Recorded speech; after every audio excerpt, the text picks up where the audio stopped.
So first half is my presentation. So ever since I was a little boy, I loved this cartoon, and I had one dream, which is basically to become an X-Men.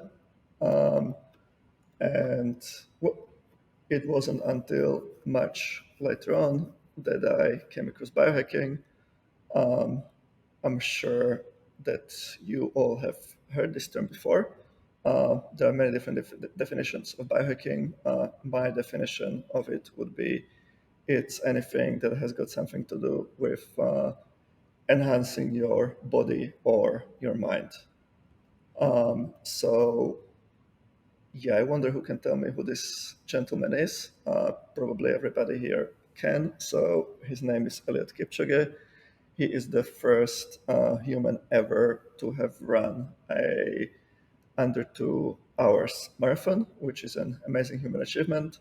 But it's also a pretty good example of a very low tech but very effective biohacking. So essentially, what he has done is he has adjusted mostly his training regimen, his diet, and probably his sleep pattern as well to achieve what he has achieved. So that's a fairly low tech version of biohacking. And then on the opposite edge of the spectrum is this gentleman over here. You've probably seen him as well. So he is the first monkey ever to have been implanted with a brain computer interface via Elon Musk's Neuralink. So basically, what he can do is control this game of Pong with his mind. This joystick here is actually not connected.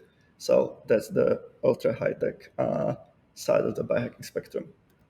So I wanted to ask if anybody here has done any biohacking, but I'm pretty sure everybody has somewhere along the spectrum. And I'm gonna then skip to the next part of it, which is a pretty famous diagram. This is by Eric Ries from the very famous book Lean Startup. And what it describes is the lean process of basically building something that people want. So it's the learn, build, measure, or build, measure, learn process. It's very effective. And just back to the context of biohacking, we use a very similar process, but we can replace the build with experiment. And the aim is to basically find processes that achieve desired effects on the individual. And then another very famous maxim is what gets measured gets managed. And what is meant by this? I'm just focusing the importance on the measure part of this lean cycle. So in the case of biohacking, it's also referred to as the quantified self. Um, and I wanted to ask once again if anybody here has performed some quantified self, but if you have got an Apple Watch or if you have got a Fitbit and you have ever checked your heart rate or your steps, then you definitely have. So those are just some very quick intros to the concepts of biohacking, quantified self, and what it all leads up to is this, which is a very famous gentleman once again. His name is Brian Johnson. He is a billionaire and he has been spending a lot of money. I think it's to the tune of about $2 million a year, developing his own protocol for enhancing himself, making himself younger. And in that process, he has probably become the most quantified human in history. He is basically quantifying the age and condition of all his organs, and it's very interesting, but it's ridiculously expensive and ridiculously complex. So, what I've been thinking and trying to figure out over the past 4 years or so is how I can come up with my own protocol, but make it much more accessible and much cheaper. And the result has been what I call Trace, which is still a work in progress. But that's my take on Brian Johnson's blueprint. And okay, so now I'm just gonna spend maybe like 5 minutes talking about my trace protocol. Oh, excuse me. Uh, and it has got three parts. So the first part I refer to as the Holy Bible. Yeah, I hope nobody here is offended, but it really kind of is.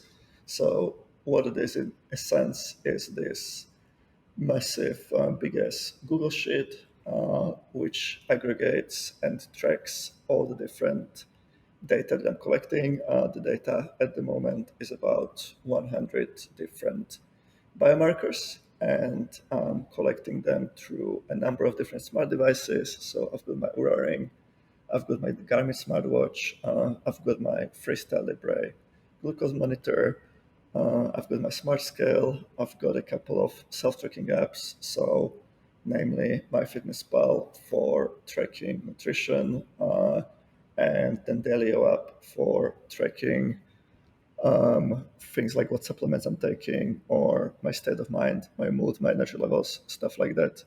So and a few other things, yeah, like my labs, my blood tests, which that I'm not doing daily because it's a bit logistically challenging and expensive. So I'm collecting those about monthly.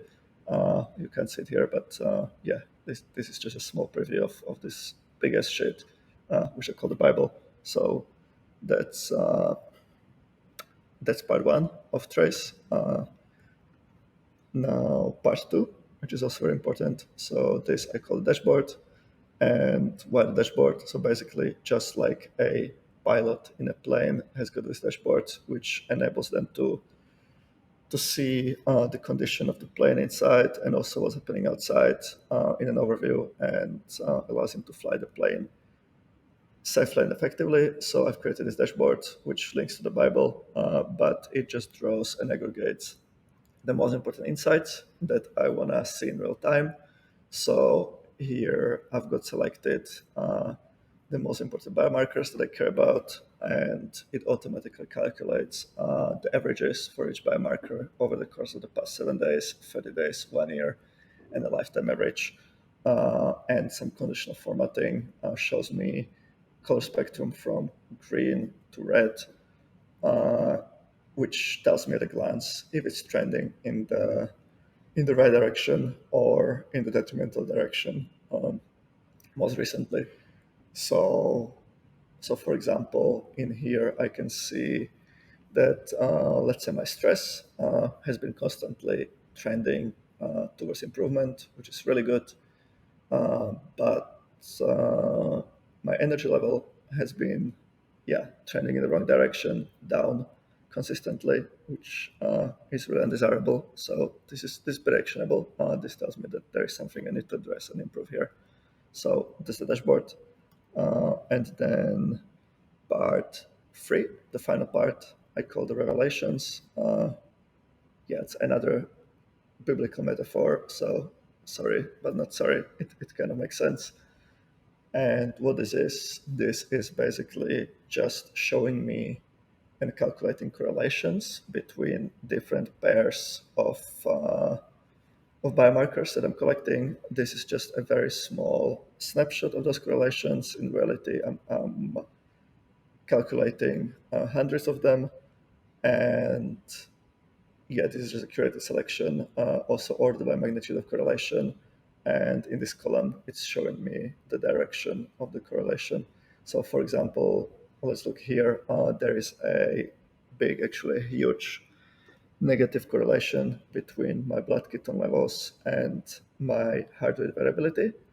So what this means in human language is that I'm learning that the deeper my body is in ketosis, the more physiological stress is being put on my body, which is actually really bad. It's like the opposite of what I want and the exact opposite of what I expected when I started this keto experiment. So yeah, that tells me that this experiment is not working and I need to change something. So that's the revelations, part three of my trace protocol. But basically, I just wanted to exploit the crowd here to help me collectively figure out how to take this to the next stage. So as you've seen, the stage where I'm at right now is I've kind of perfected, well, not perfected, but I've taken pretty far these concepts of biohacking and quantified self in the context of n equals one, so the prototypical self-experimentation and self-learning paradigm.